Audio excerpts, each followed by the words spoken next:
குதிரைகள் இந்த உலகத்தை ஆக்கிரமிச்சா, அவங்க தனக்கு சொந்தமாக்கிக்கிட்டாங்க அப்படின்னா, நம்மளோட நிலைமைகள் அதாவது மனிதர்களோட நிலைமை எந்த மாதிரி இருக்கும் அப்படிங்கிறத நம்ம இந்த கதை மூலியமா தெரிஞ்சுக்கலாம். ஒருவேளை நம்ம இப்ப உபயோகிக்கிற இந்த தொழில்நுட்பம் இல்லாம இருந்திருந்தா, இந்த உலகம் எப்படி இருக்கும்?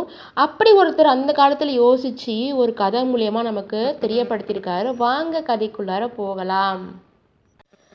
கிளைவ் அப்படிங்கிற ஒருத்தர் இங்கிலாந்து நகரத்தில் இருந்த அரசாங்கத்துக்கு மிக சிறந்த ஆலோசகராக இருந்தார். அன்றைய அரசருக்கு அறிவுரைகள் வழங்குறதுல மிக சிறந்தவராக இருந்தார். மக்கள் பசியால் பிற்காலத்தில் வாட போகிறாங்கன்னு தெரிஞ்சுக்கிட்டு முன்கூட்டியே கணிச்சு அதற்கான முன்னேற்பாடுகள்லாம் செஞ்சு மக்களுக்கான பஞ்சத்திலேருந்து விடுபடுறதுக்கான எல்லா வழிமுறைகளையும் செஞ்சு கொடுத்துருக்கிறாரு இந்த கிளைவ். ஒரு நாள் அரசர்கிட்ட மிகவும் முக்கியமான எதிர்கால நிலையை பற்றி பேசுறதுக்காக கிளைவ் அவரோட குதிரை வண்டியில புறப்பட்டாரு. அவரது வண்டிக்கு முன்னாடியும் பின்னாடியும் குதிரை வீரர்கள் வந்திருக்கிறாங்க. திடீரென்று அவரோட வண்டியில ஒரு கல் மாட்டி தடுமாறி அவர் யோசிச்சுக்கிட்டு இருந்த விஷயத்தையும் தாண்டி அவர் ஒரு வாசனையை உணர்ந்திருக்கிறாரு. தன்னோட ஜாக்கி கிட்டேயும் கேட்டிருக்கிறாரு, உனக்கு ஏதாவது வாசனை வருதா அப்படின்னு. அவன் இல்லைன்னு சொன்னதும் ஒரு சிந்தனையிலே அந்த வாசனை எங்கிருந்து வருது அப்படின்னு சொல்லிட்டு அந்த திசையை வெறிக்க வெறிக்க பார்த்துட்டு இருந்திருக்கிறாரு. அவர் பார்க்குற இடத்துல எல்லாம் குதிரைகள் தான் இருந்திருக்கு.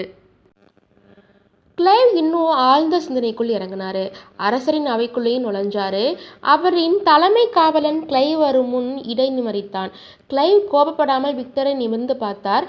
அரசருக்கு மற்றொரு ஆலோசனை கூட்டம் இருக்கிறது என்றான் விக்டர். கிளைவ் எதுவும் பெருசா பேசாம அரண்மனையின் காத்திருப்பு அறைக்கு சென்றார். அவரின் தீவிர சிந்தனை பார்த்து கொண்டிருந்தான் விக்டர். அப்போது அங்கிருந்த ஜன்னலின் வழியாக குதிரைகள், குதிரை வண்டிகள் என அவர் அதை பார்த்து கொண்டிருந்தார். அப்போது மீண்டும் ஒரு வாசனை அவரின் மூக்கை துளைத்தது. விக்டரிடம், உனக்கு அந்த வாசனை வருகிறதா என்றார்.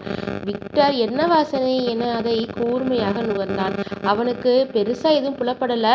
கிளைவ் சொன்னார், அது குதிரைகளின் சாணம்தான் அப்படின்னு. சாதாரணமா ஒரு வீட்டில் எத்தனை குதிரைகள் இருக்கும் அப்படின்னு கேட்டார். குறைஞ்சது ஒரு குதிரை இருக்கும்.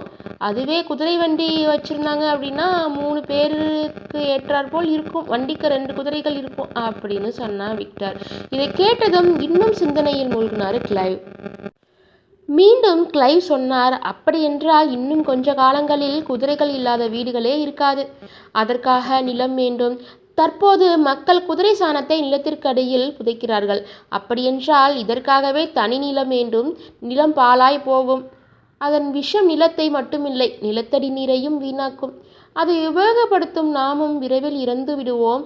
அப்போது குதிரைகள் தான் அதிகம் இருக்கும் என அவரது சிந்தனையை விக்டரிடம் சொன்னார். இதை கேட்ட விக்டருக்கு அதிர்ச்சியாக இருந்தது. நீங்கள் சிந்திக்கும் அளவுக்கு நடக்க வாய்ப்பு இருக்கலாம், இல்லாமலும் இருக்கலாம் என்றான். ஒருவேளை நாம் குதிரைகளை பயணத்திற்கு உபயோகிக்கவில்லை என்றால் இந்நேரம் நடந்துதான் சென்று கொண்டிருப்போம். ஏன், ஒருவேளை நாம் இந்த பறவை போல பறக்கவும் செய்யலாம். பயணத்திற்காக குதிரைகள் மட்டும் இல்லாம வேறு ஏதோ ஒன்றை கண்டுபிடித்திருக்கலாம். அதனால் இந்த அளவுக்கு பயப்பட தேவையில்லை என்றான் விக்டர். கிளைவ் போல ஆழ்ந்த சிந்தனை இல்லைனாலும் யதார்த்தமா அவன் சிந்தித்து சொன்னது போலவே இப்போது பயணத்திற்கு கார் முதல் ஏரோப்ளேன் வரை நாம் பயன்படுத்த தொடங்கிட்டோம். இந்த ஸ்டோரி உங்களுக்கு பிடிச்சிருந்துச்சு அப்படின்னா லைக் பண்ணுங்கள், ஷேர் பண்ணுங்கள், சேனலை சப்ஸ்கிரைப் பண்ணிக்கோங்க. தொடர்ந்து சப்போர்ட் பண்ணுங்கள். தேங்க்யூ.